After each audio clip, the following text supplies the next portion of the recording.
Hello there, and welcome to another episode of the Cannabis Man Podcast. Thank you for clicking on the show. I am your host, Don Kleppen. And if it's your first time here, welcome in. This is a show where we're trying to take a journalistic look at all things cannabis. Lots of cannabis podcasts and publications and everything out there, rightfully taking note as this green frontier is shifting right before our eyes every day. States in the U.S., as well as countries around the world, are legalizing cannabis medicinally and for adult recreational use, and more are joining the ranks of legal territories all the time. And it's very, very exciting, and that equates, when these things change, it's equating to new laws, new policies, new businesses, new people involved, and we're trying to catalog all of that and just take note of it right here on the Cannabis Man Podcast. I like to speak to people who are in the space, whether that's an entrepreneur, somebody who's come up with a new product or service related to cannabis, and they're bringing it to you, to all of us consumers, or if it's a government official who's running one of these new state cannabis offices, who's responsible for the policies, the laws,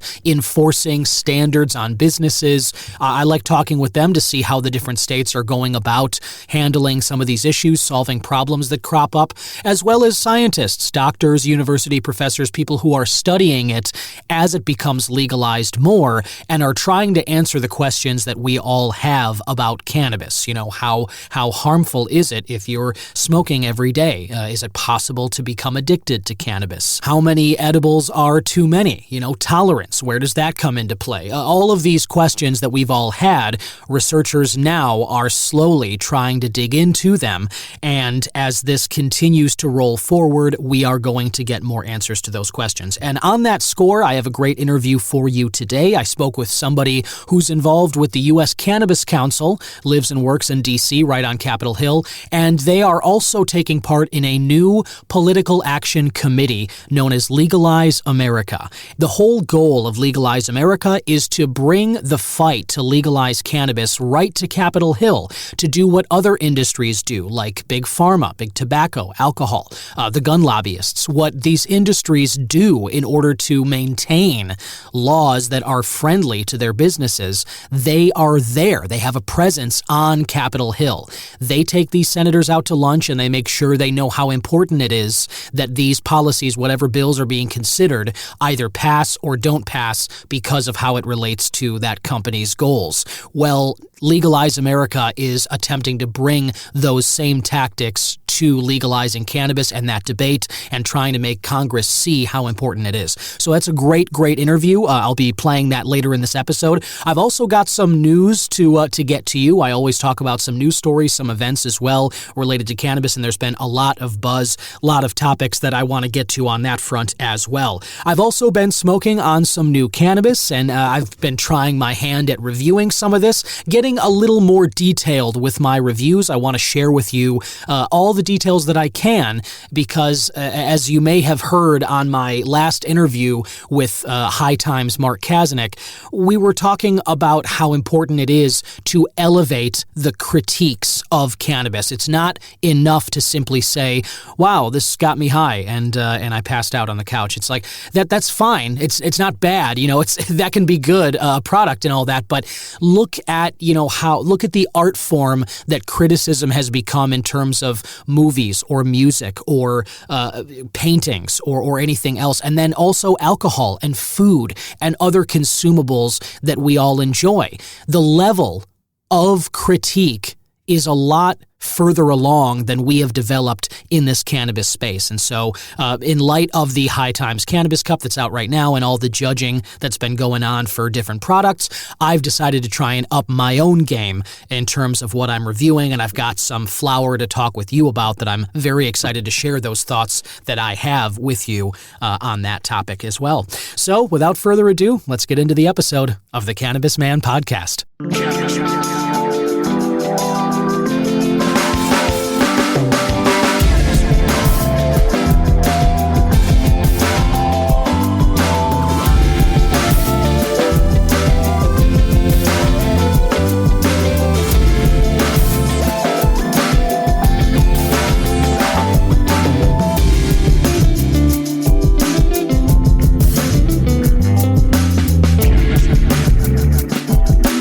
This This is Tommy Chong, and you're listening to the Cannabis Broadcast.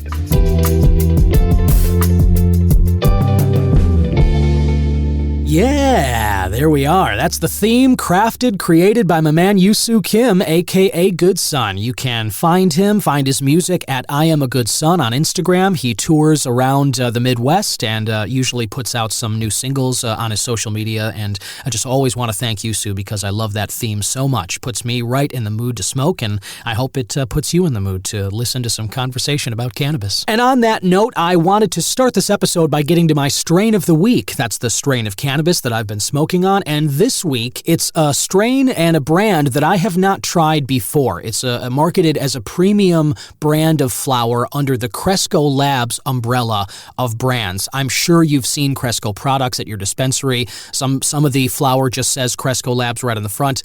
High Supply is also some of their stuff. Good Times, the edibles, Wonder. There's a lot of brands under their umbrella, and this brand is FloraCal Farms. I've not tried this. It's marketed as a premium craft cannabis flower, FLORACAL.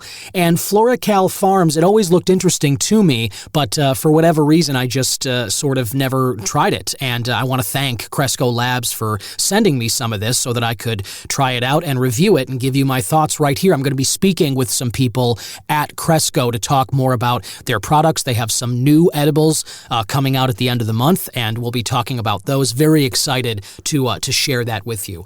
But right now, this strain of the week, it is a sativa. The FloraCal Farms flower I've been smoking is known as Astro Pop.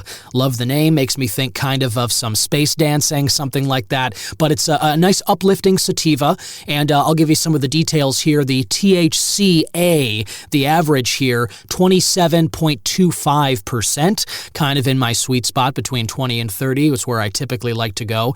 The harvest date was June 26th. I'm recording this August 30th, so just a little over 2 months ago, this flower was harvested, and it was packaged on August 2nd. So very much within my comfortable range of when I like the harvest date, anytime within the last 3 months from when I'm smoking it, 3-4 months really. Anything beyond that, you kind of want to avoid. I've mentioned that on the show before. We got to normalize. If a bud tender, when they bring you your product at the desk, at the dispensaries, look at the harvest date, ask them what it is before they put it in the bag. And if it's more than 4 months old, ask for something fresher, ask for something newer, because we need to normalize not getting ourselves, old, tainted flower, which I'm not saying that happens, certainly not at the sunny side that I've gotten to, but I've heard plenty of people tell stories that they've gotten old product at dispensaries, and it's just a practice I want to try and normalize. So pay attention to your harvest dates, and if it's beyond 4 months, don't hesitate to ask for something newer. That's fine. Anyway, as I said, 27.25 THCA. This is an eighth of the Astro Pop. The total cannabinoids per package they give is about 27.68. So on to my thoughts about Astro Pop here. It's very earthy. When I first cracked into the jar itself, that was the notes that I first took away.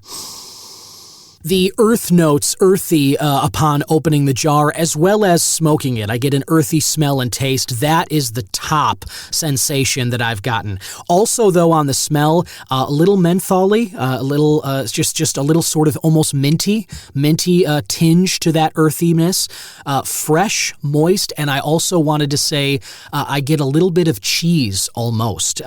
Not strong. This is not one of those like stinky cheese strains of weed, but as I continued to smell and smoke it, there was a little bit of like an aftertaste of sort of a white cheese, not moldy, not like a blue cheese, but more like a Gouda, more like maybe a Munster or something like that. When I was breaking it apart, I found it to be fuzzy, but not sticky, not crumbly. It was not dry. It did not break apart easily, but it was not sticky, and it did not leave residue on my fingers as I broke it apart, which I found to be nice. As I said, I mentioned the harvest date. It's fresh enough, and the fuzz is there. I'll share a picture of this. It's got some dark-colored notes to the buds itself. As I hold it under the light here, I'm getting some mostly orange and some frosty green, but I also have some dark-tinged parts, some almost purple tints to some of the buds here. So anyway, I found this Astropop to be delightful. I found the sativa to be uplifting, but not at all jittery. And that's some of the stuff we've talked about before on the show. I, listener, am a huge proponent of sativas. I tend to lean more toward the uplifting. I like to get stuff done, usually when I'm smoking. And as I've mentioned, I haven't been smoking all day, every day as of late. But, that is something that I've done in the past. It's something I'm sure I'll do in the future. Point being, I need sometimes to maintain my productivity when I imbibe cannabis. And so that's why I tend to lean towards sativas. I find the euphoria, the uplifting creative energy very, very nice. And that was consistent. I found the experience with Astropop here to be exactly that sort of vibe that I'm looking for. It's not jittery. It's been a fun, uplifting high, mostly when I've imbibed. The other night, I smoked a little bit, and my wife and I went out to a place here in Edgewater, Moody's Pub, and got ourselves some dinner, had a beer.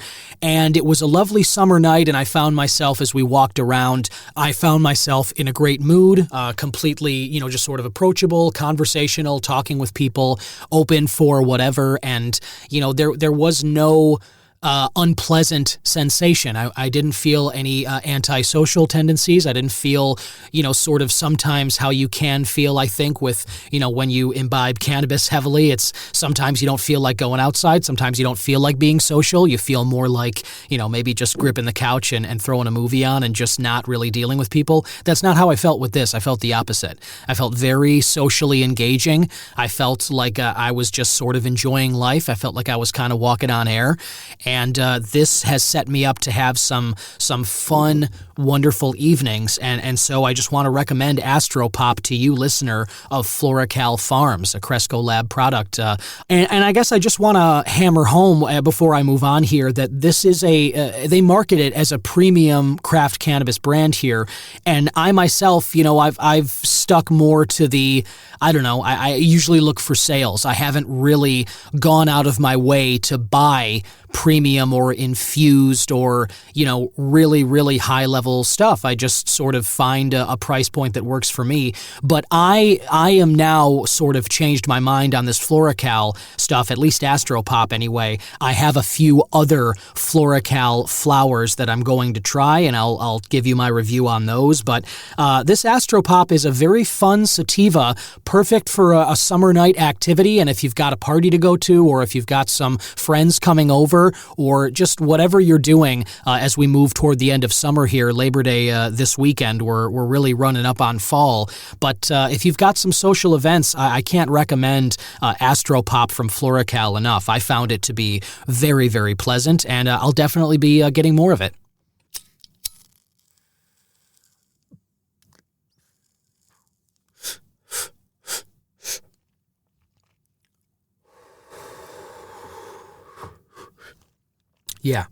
Yeah, there it is again, earthy, minty, and a little bit of almost cheese on the very back end of it. But I like it very much, and I'm sure you will too. But let me know your thoughts. Always reach out to the show at C-Man Podcast on Twitter and Instagram. You can email me, host@cannabismanpodcast.com. Listener, welcome back. I have an excellent guest to speak with today. Real treat for you. There is a new movement happening in America, a movement you're very familiar with, the movement to legalize cannabis. And finally, there is some real efforts to make changes, policy changes at a political level federally, and that's something that you and I know is incredibly important to move legal cannabis forward in the United States. There's a new political action committee called Legalize America.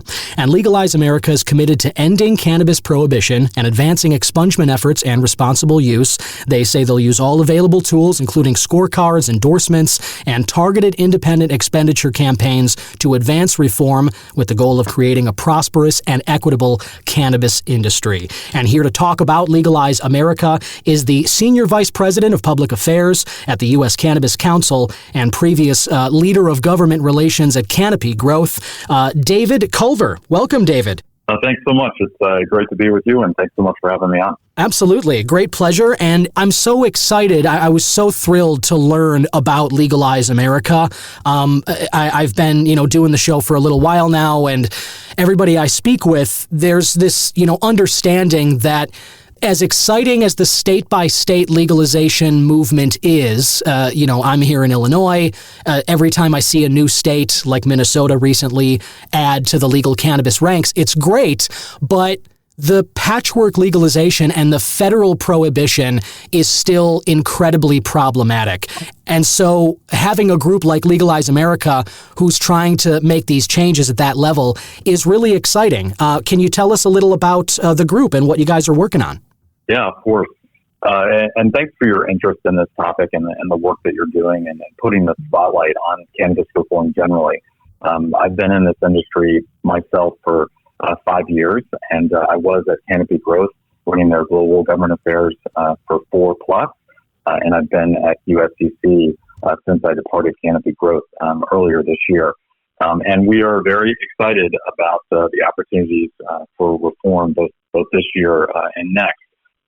But Legalize America is a brainchild that many of us in the industry, especially those in the government relations space, have been talking about for a number of years. And I kind of wish, in retrospect, we had done this a long time ago. But I do think it's a really necessary and important part of the political effort that we're going to be continuing to work on this year and next. So we're very excited to have launched the nation's first cannabis super PAC.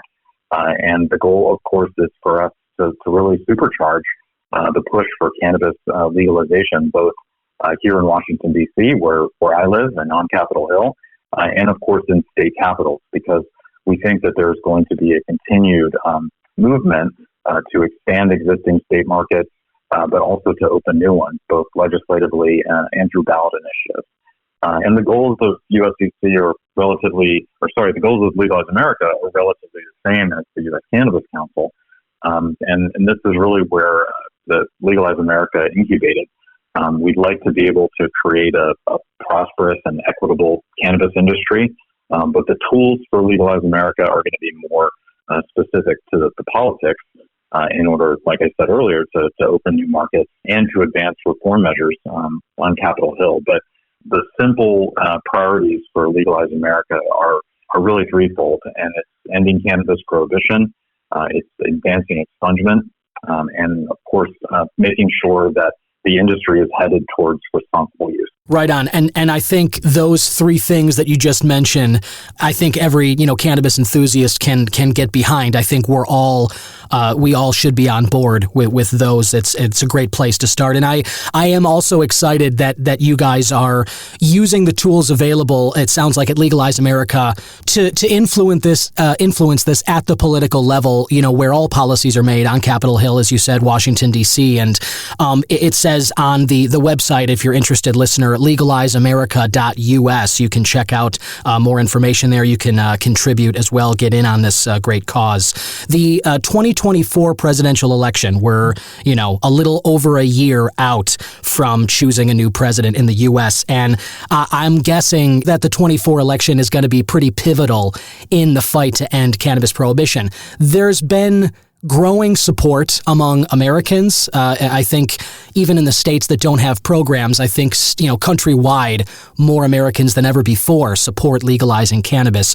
What about the 2024 election do you believe is so pivotal in this fight? Why is this upcoming election so crucial? Yeah, well, first of all, I think you're exactly right that the 2024 presidential is going to be an important moment in terms of cannabis reform. So let me start with the Democrats. President Biden, I think, as you know, ran on cannabis reform. He didn't take a position as strong as I think the industry would have hoped, but he did take a pro-cannabis reform position, and he acted on it, as we all know, in October of last year, directing the Health and Human Services Department and also the Department of Justice to look at where cannabis should be on schedule, among other things. And that process has been underway for since October, and we expect some sort of announcement about the intention to come out of the Health and Human Services Department before the end of the year. And then the process will continue. It has to go to the Department of Justice, and there's the White House role, et cetera. But we believe that announcement will be made before the end of this year. And of course, they will begin to move towards some sort of a reschedule, not a deschedule, but we believe it will go towards a reschedule, so move down schedule. And the White House will use this, in my opinion, for their own politics and the president's reelection going into the 2024 cycle. So if you look back at 2022, the Democrats had a really, really successful and surprising midterm election cycle. And they ran on three things. They ran on abortion, which was the biggest, I think, influencer of that cycle, democracy, which the president made that speech just prior to the 2022 elections. And a lot of people were left scratching their heads as to whether or not this would actually appeal to the American voter, and it did. And the third, of course, is cannabis. And, this goes back to the announcement that he made in October of last year. So there'll be, this will be part of the Democratic platform going into the 2024 cycle, and it's going to be something that most likely differentiates the president, President Biden, with whoever he ends up as his challenger on the Republican side. Now, the Republican side, to me, is very, very interesting. Right now, it's a very crowded field, and there's been a number of us in the government relations space that for years have tried to get this inserted or spoken about, highlighted. On the Republican side, it hasn't happened to date in a positive way, that is. But there have been two candidates already that are running that have announced their intentions to run for president, that have announced pro-reform positions. And the first is Mar Suarez, who was not on the debate stage last night, but has a very strong pro-legalization position. And the second is Vivek, who I will stick with his first name only. Right, for sure. For my own pronunciation difficulties.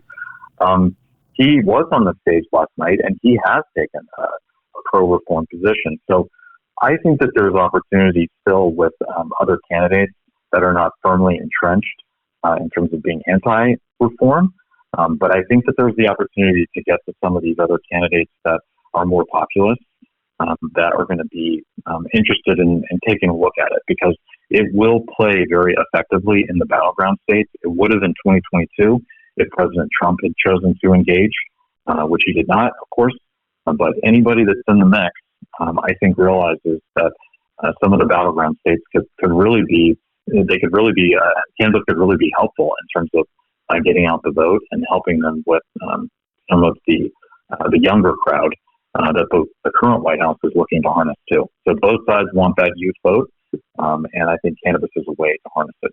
Yeah, right on. And you bring up great points there. Thank you for kind of spelling it out that way. It really does illustrate why the 24 election is going to be pretty crucial because, as you mentioned, President Biden back in 22 already highlighted cannabis and he ran on that reform last time. And it's exciting to know that that's the sort of, that they are planning to continue on that path. But as you mentioned now, too, you've got candidates on the Republican side who are looking for support. They're looking to challenge, the former President Trump, and cannabis is clearly a way that they see a viable pathway to getting youth, to getting younger voters excited about their campaigns.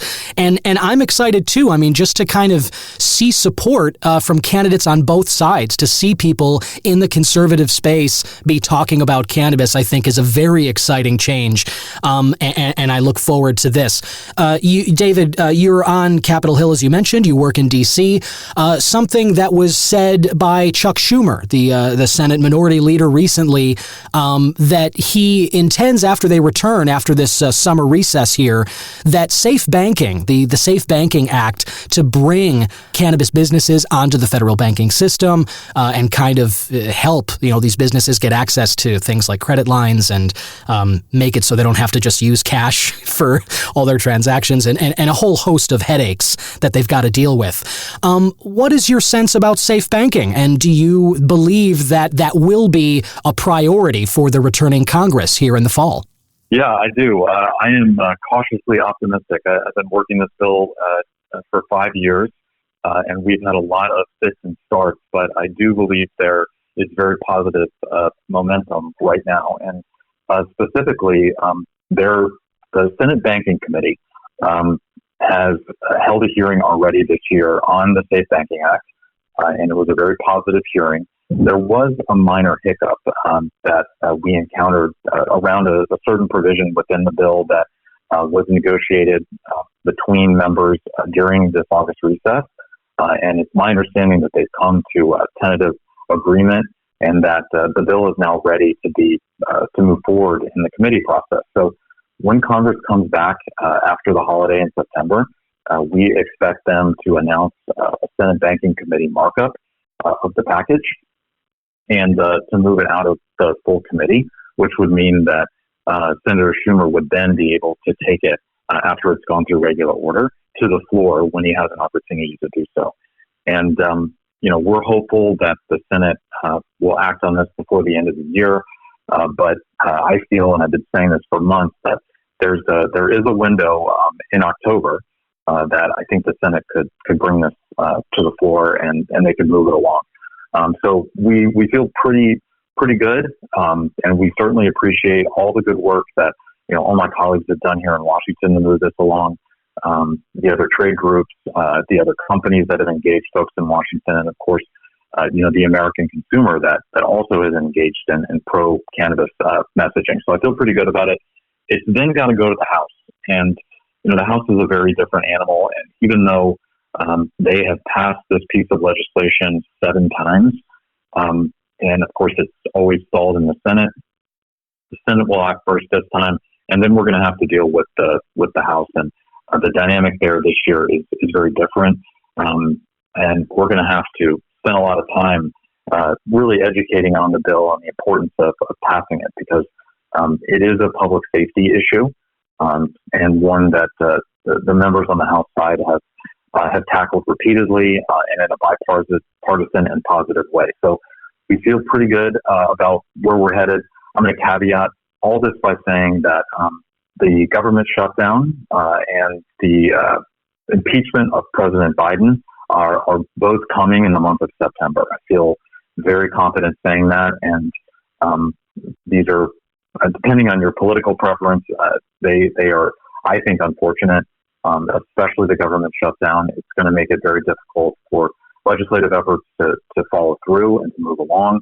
But we're going to have to watch it and wait and see how long it's actually going to last. But that government shutdown in particular could really throw a wrench in what we're trying to do. And we're hopeful that it's short-lived and that we can continue our business and get them back to work. Wow, that's kind of a big bombshell at the end there, David. I didn't realize that there was an impending government shutdown. I mean, and I anchor news on GN. Like I'm not super plugged into politics nationally, but I try and keep my finger on the pulse, at least generically, of it. And I haven't seen what is, if you can. I mean, I'm sure that there's multiple. I'm sure it's multifaceted, but if you can, what is at the core of this impending shutdown? What do you think is going to grind everything to a halt here? I mean, there's all sorts of different perspectives as to why this will ultimately happen. But I do think that there are members on the Democratic side and on the Republican side that believe this would actually work in their favor if the government does shut down. And by work in their favor, I mean their own politics going into the 2024 election cycle. So I, of course, could be wrong, and I hope that I am wrong, that they don't shut the government down. I'd never like to see that happen. I'd never like to see it in my 25 plus years here in Washington. But I do think it's very real for September, and something that, those of us that are trying to advance legislation are going to have to deal with.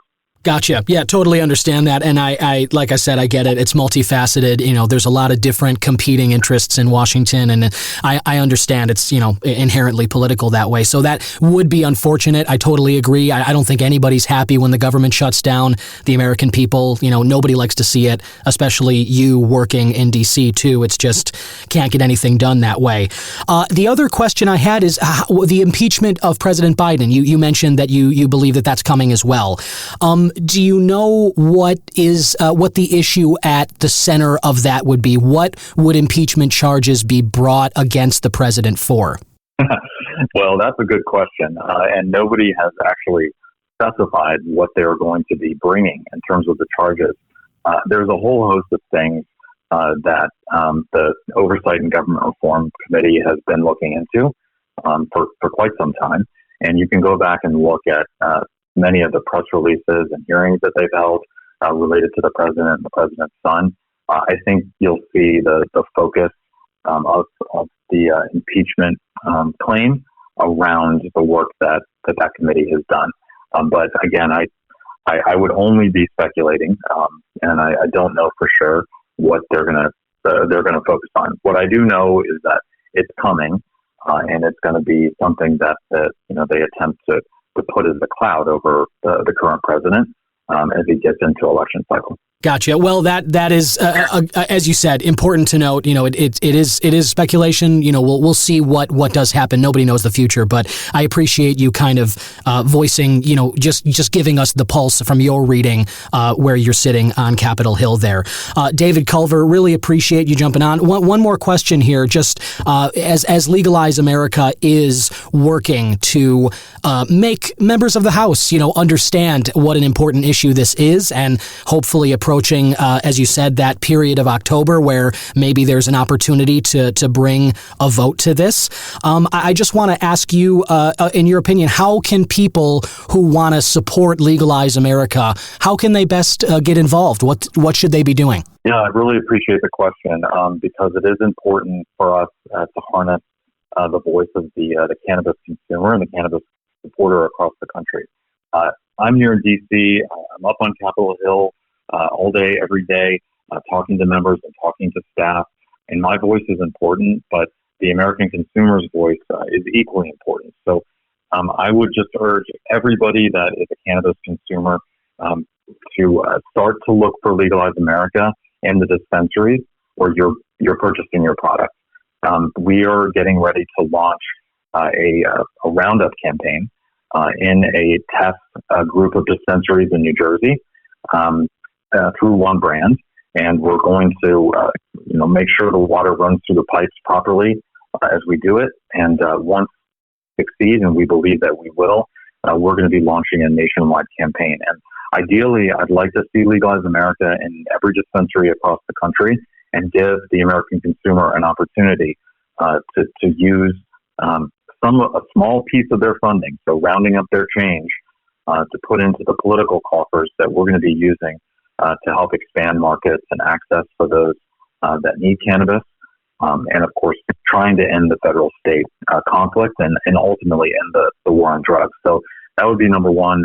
Number two, just more generally, for those of you that would like to engage politically, you can always reach out to me through U.S. Cannabis Council, through Legalize America website. And it's important for your voice to be heard. You can contact your two senators and your member of Congress from your state and let them know that you'd like to see cannabis reform enacted federally, and you'd like to see the war on drugs ended. So the more they hear from you, the better. And I always encourage folks across the country that do believe in cannabis reform to engage politically. So thank you for the question.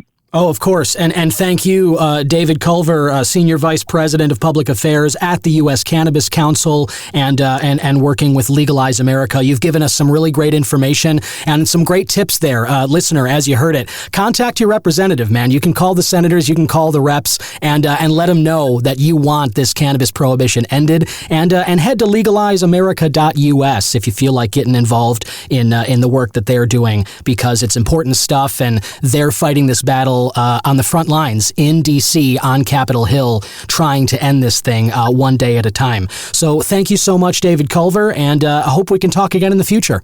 I would love it. Thanks for having me on. No problem. Take care. You too. And there you have it, listener. I just want to thank my guest one more time, David Culver of the U.S. Cannabis Council and Legalize America. You can check out what they're doing at legalizeamerica.us. Before I let you go, listener, some news came out earlier today. Again, August 30th, I'm recording this. Extremely exciting news. We've all been waiting for it. Talk of rescheduling cannabis is finally happening here. The Department of Health and Human Services, there's word. It came out earlier today, and I'm citing Bloomberg with this report here. They mentioned that a top official at the DHHS wrote Drug Enforcement Agency Administrator Ann Milgram calling for marijuana to be reclassified as a Schedule III drug under the Controlled Substances Act. This letter was dated August 29th, and again, Bloomberg News cites seeing it themselves. As they go on to say, it's a critical shift from its current status as Schedule 1. Don't need to be reminded of that. We are all well aware. And listener, I know that upon hearing this, you must have been just as excited as I was. And we should be celebrating. You should be celebrating. Shouted from the rooftops. This thing is going to finally come off the Schedule 1 substance list. The gravity of this move cannot be overstated. This is a massive historic moment in the United States. This is history. When they remove this from Schedule 1 and they put it on Schedule 3, the difference is enormous. We're talking again, a baseline of Schedule 1 is high potential for abuse, low or no medicinal value. And we know that that's obviously, not the case. With cannabis, it's been, incorrect forever. And Schedule 3, I just went through the list of what's on there, and some of the other Schedule 3 substances in the U.S. include testosterone, acetaminophen, caffeine, codeine, aspirin. So those kinds of over-the-counter, substances that, a lot of us imbibe every single day without giving much thought to, that's the Schedule 3. That's where cannabis is going to be now, finally. And, if descheduling's never going to happen, which it may not, for me, Schedule 3 is a fine place to be. I really don't have any qualms with this. Again, I want to talk with somebody soon, hopefully, to understand this a little better. I'll bring you that interview when I can. So we'll get some more details here. And I do want to know, and if you understand it, listener, please contact me. Again, host at cannabismanpodcast.com and at cmanpodcast on all the social channels. So I'm so thrilled. This was such a massive announcement that I don't think any of us were expecting at this time. As David and I were talking about, safe banking was kind of on the forefront. I was thrilled, to kind of hear him say that he believes that really does have a great chance of passing. So there's a lot that we can look forward to here in the next year. And as David said as well, the 2024 presidential election is going to be pivotal. I think just seeing this news right now and talking of safe banking and how all of this is going to be moving in the next 6 months to a year to 18 months when we finally do get, the next president into the office here, whoever that is going to be that's going to play the biggest role in whether all of this actually gets done. And if we see the real change that we're hoping to see regarding cannabis and the normalization of using it in our day-to-day lives in 2023 and beyond. So anyway, I just wanted to make sure that you were aware of that. As I said, I will be bringing somebody on the show who can talk more about, how huge this is and whatnot. But it's a very exciting time, say it on the show all the time. This is, it's a great time to be alive, and it's a wonderful time, the best time in a long time for cannabis enthusiasts. And this day that we've all been looking forward to, it is fast approaching. And the thing we got to do, the thing we still got to work on is just killing that stigma, that lingering negative sentiments that people have about cannabis and marijuana because of the propaganda of the 20th century that we talk about all the time. And so in whatever way you can help kill that stigma, by all means do it. And I'm going to be banging the drum right here and continuing to do so on my end as well. And that's the fight we got to fight, because this is important, and it's just great to see some real movement. These are the results of a lot of great people fighting for a long, long time, and we're finally seeing some real important changes here, and boy, does it feel good. I hope you're enjoying it too. So light up, blaze on, and enjoy, celebrate this great news, and we'll talk again next week. Remember to support the show. Click on the link in the description notes if you like what's going on here. Anything you can offer is very, very much appreciated. And we'll talk again next week on the Cannabis Man Podcast.